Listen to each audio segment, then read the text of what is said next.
வாழ்க்கையில் சூழ்நிலைகள் எதிர்மறையாக இருக்கலாம், போராட்டங்கள் இருக்கலாம், நீங்கள் உத்தமமாக வாழ முடியாத நிலை வேலையில் இருக்கலாம், தொழிலில் இருக்கலாம். நான் நேர்மையாக சம்பாதிக்க வேண்டிய இடத்துல நான் இல்லைங்க, நேர்மையாக சம்பாதிக்க முடியாது, நேர்மையாக வேலை செய்ய முடியாது, நம் மக்களுக்கு போய் சொன்னாதான் பிழைக்க முடியும் அப்படிங்கிற நிலை எதுவாக இருந்தாலும் அது உங்களுக்கு வைக்கப்பட்ட பரீட்சை.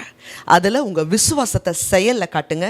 நீங்கள் ஆண்டவருடைய பிள்ளை உத்தமர்கள் என்று விளங்கினதுக்கு பிறகு தேவன் உங்களுக்கு வைத்திருக்கிற மகா ஆசீர்வாதத்தை நிச்சயமாகவே பார்ப்பீங்க. 40 நாள் மழை பெஞ்சது. இந்த ஜலம் பூமியில் உள்ள உயர்ந்த சிகரங்களை எல்லாம் மூடி பூமியில் இருக்கிற எல்லா ஜனங்களும் பறவைகளும் மிருகங்களும் அழிந்தன.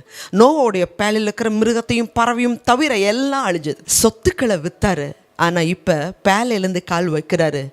முழு பூமியும் நோவாவுக்கும் அவருடைய குடும்பத்துக்கும் தான் சொந்தம். நம்மளுடைய வாழ்க்கையில் சோதனைகளை, எதிர்மறையான சூழ்நிலைகளில் விசுவாசத்தை செயலில் காட்டும் பொழுது அபரிவிதமான ஆசீர்வாதத்தை நிச்சயமாகவே பெறுவார்.